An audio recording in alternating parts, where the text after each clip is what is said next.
The biting cold seeped through the walls of the old, creaky cabin. It was one of those rare, freezing winter nights when the wind howled like a beast and the snow seemed to fall heavier than usual. Sarah had always loved the solitude that came with her winter retreats, escaping from the noise of city life to embrace the stillness of the wilderness. But tonight was different. Tonight, the quiet was suffocating. Sarah had rented the cabin in a remote part of the mountains for a week to recharge. It was a cozy, rustic place with a fireplace that crackled warmly, the scent of pine filling the air, and a view of the snow-covered landscape that stretched endlessly in every direction. She was used to being alone, but tonight there was a strange weight to the silence. It started when the power went out. The snowstorm had been intense, but it was nothing the cabin hadn't weathered before. Sarah tried to ignore it, thinking it was just a typical power outage. But as the wind picked up outside, she noticed something odd. The isolation felt deeper somehow, unnatural, almost oppressive. She tried to settle in by the fire with a book, but her eyes kept drifting to the window. The storm was worsening. The world outside had turned into a swirling mass of white. She pulled the blankets tighter around her and tried to calm her nerves. But then came the knock. A single, sharp knock at the door. Her heart froze. Who would be out there in this storm? Tentatively, Sarah stood up and crept toward the door. The wood creaked beneath her feet, and as she peered through the peephole, there was no one there. Just the swirling snow, untouched by any footprints. She felt a cold shiver crawl up her spine. Maybe it was just a trick of the wind, or perhaps she was imagining it. But then she heard it again, the knock. This time, she didn't hesitate. She opened the door, heart pounding in her chest.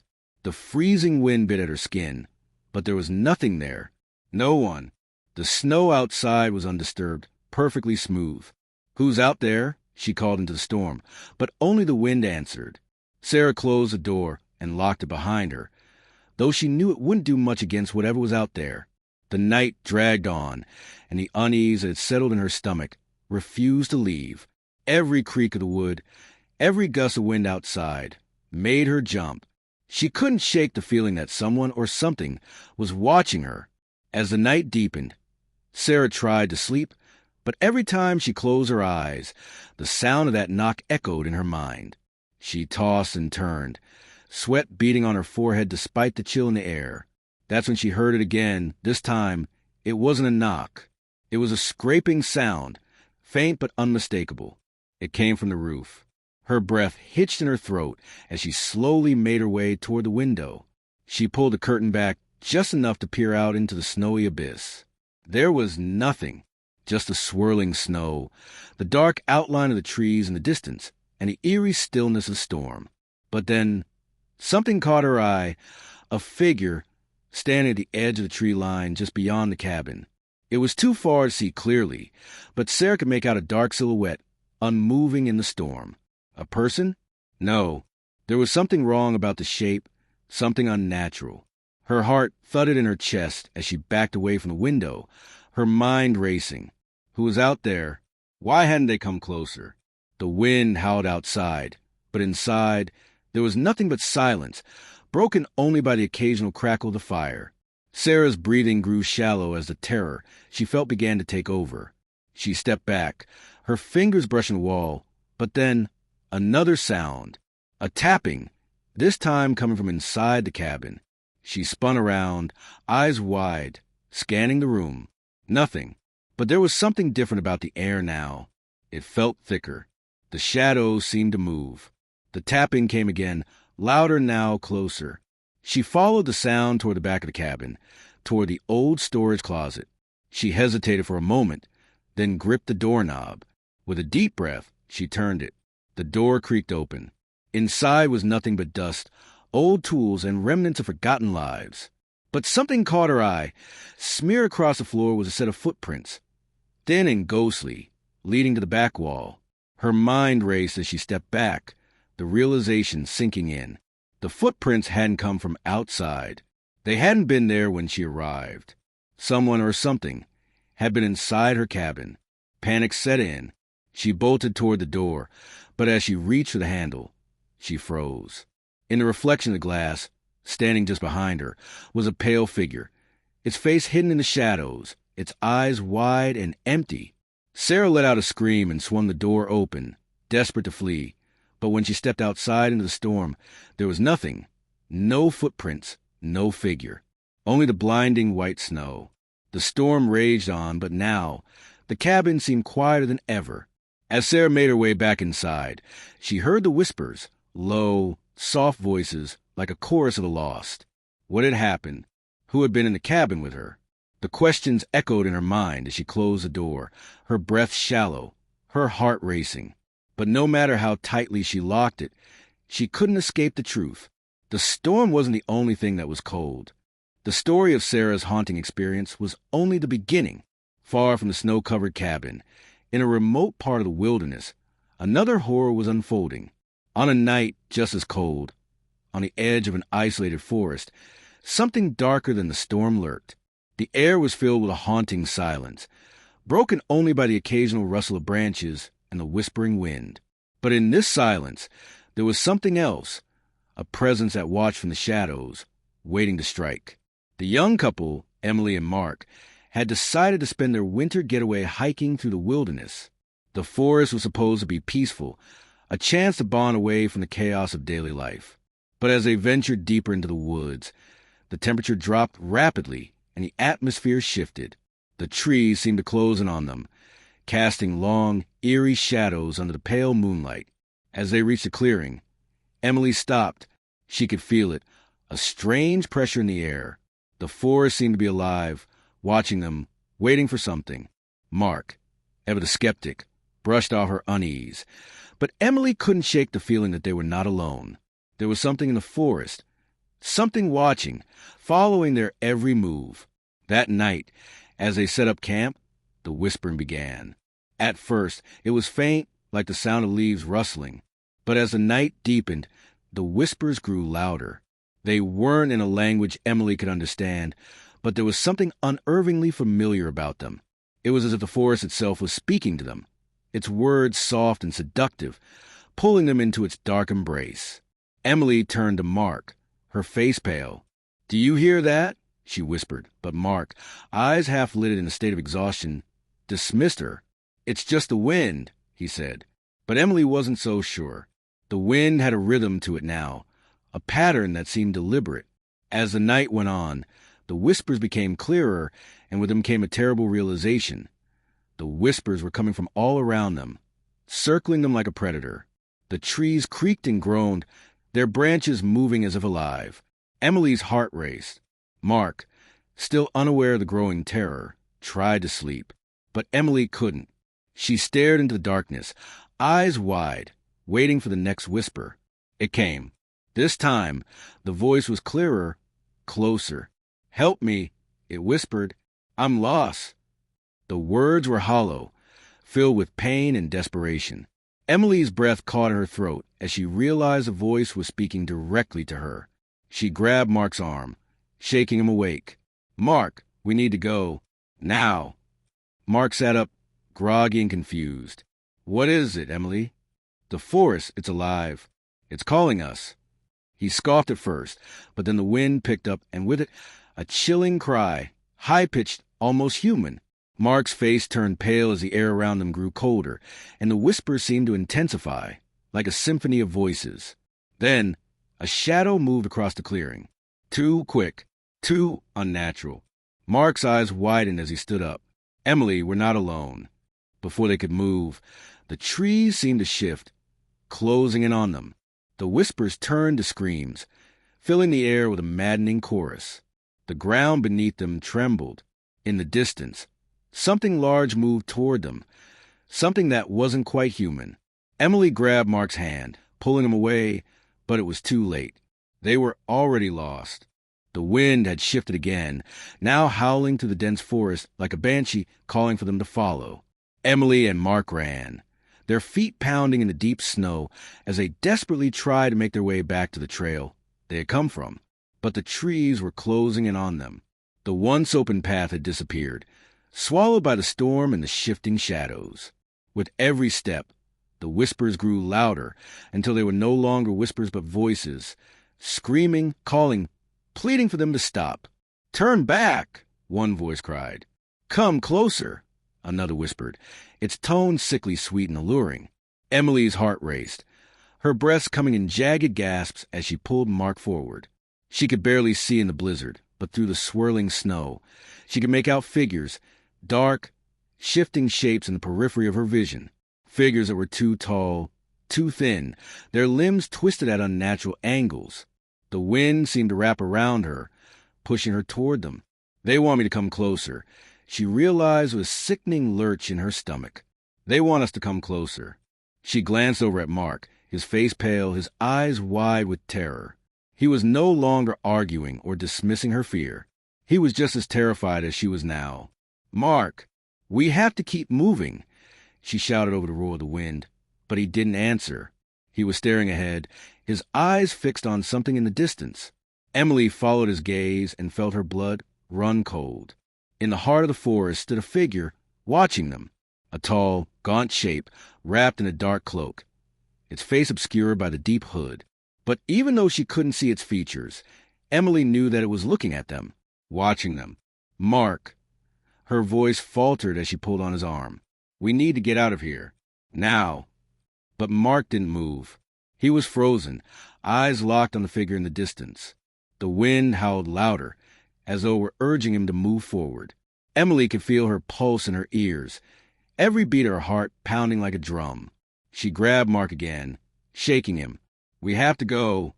"Please, Mark, we don't have time for this."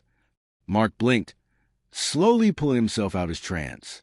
He turned to her, his face pale, his lips trembling. I can't. I don't think we can outrun it. It's everywhere. It's in the trees." The trees. Emily looked around, realizing with horror that the trees had begun to shift, to twist as if they were reaching toward them. The snow beneath their feet was no longer solid. It had turned soft, almost like a thick, suffocating sludge that clung to their boots, threatening to pull them under. The figure was moving toward them now, its long, impossibly thin arms stretched forward, and for the first time, Emily saw its face, pale and gaunt, with deep, hollow eyes that stared into her soul. Its mouth opened, revealing sharp, jagged teeth, like a grin that spread unnaturally wide. Mark started to scream, but it was already too late. A loud cracking sound split the air, and the ground beneath their feet gave way, plunging them both into darkness. They landed hard, the cold snow and earth rushing up to meet them as they fell into a deep pit. Emily's head spun from the impact, her body aching. She could barely breathe as she gasped for air, her hands clutching the snow beneath her. "Mark," she called out, but her voice was lost in the howling wind.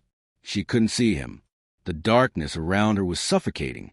A hand grabbed her arm, and she screamed, but when she turned, it was Mark, looking just as disoriented as she was. His face was bruised, his breath ragged, but he was alive.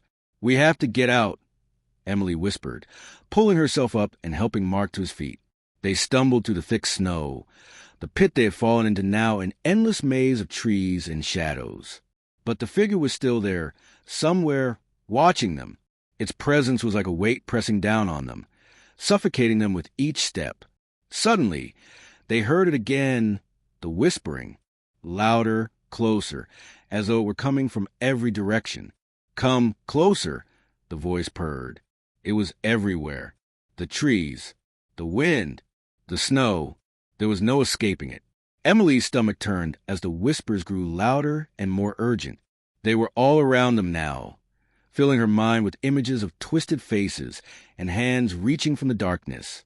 Each whisper was a reminder of their impending doom, a promise that they would never leave this place alive.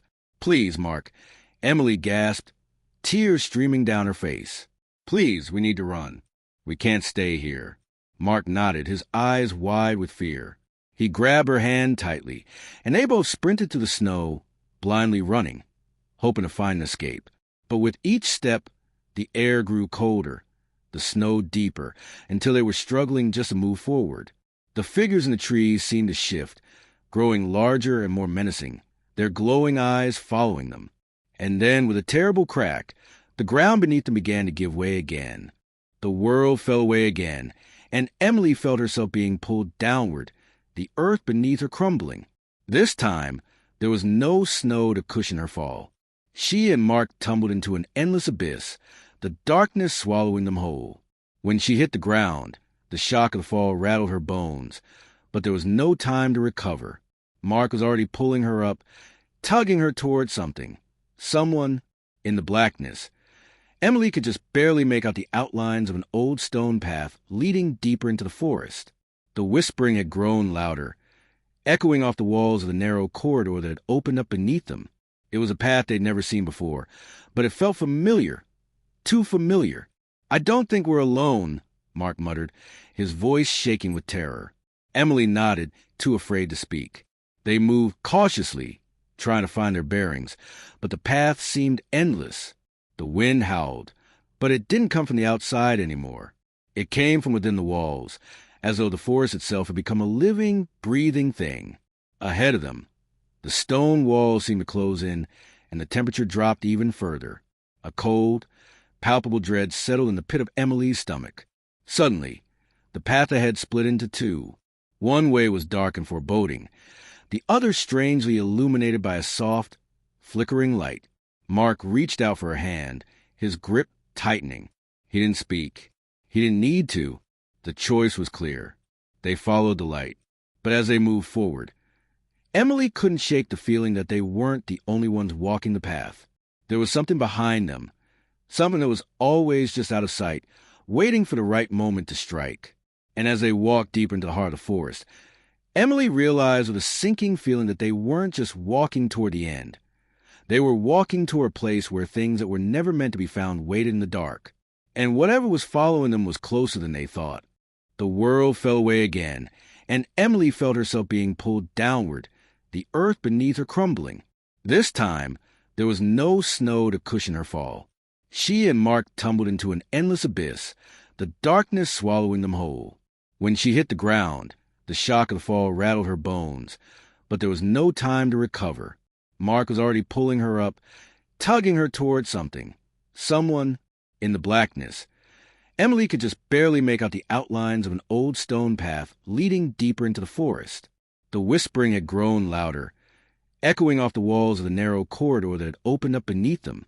It was a path they'd never seen before, but it felt familiar, too familiar. "I don't think we're alone," Mark muttered, his voice shaking with terror. Emily nodded, too afraid to speak. They moved cautiously, trying to find their bearings, but the path seemed endless. The wind howled, but it didn't come from the outside anymore. It came from within the walls, as though the forest itself had become a living, breathing thing. Ahead of them, the stone walls seemed to close in, and the temperature dropped even further. A cold, palpable dread settled in the pit of Emily's stomach. Suddenly, the path ahead split into two. One way was dark and foreboding, the other strangely illuminated by a soft, flickering light. Mark reached out for her hand, his grip tightening. He didn't speak. He didn't need to. The choice was clear. They followed the light. But as they moved forward, Emily couldn't shake the feeling that they weren't the only ones walking the path.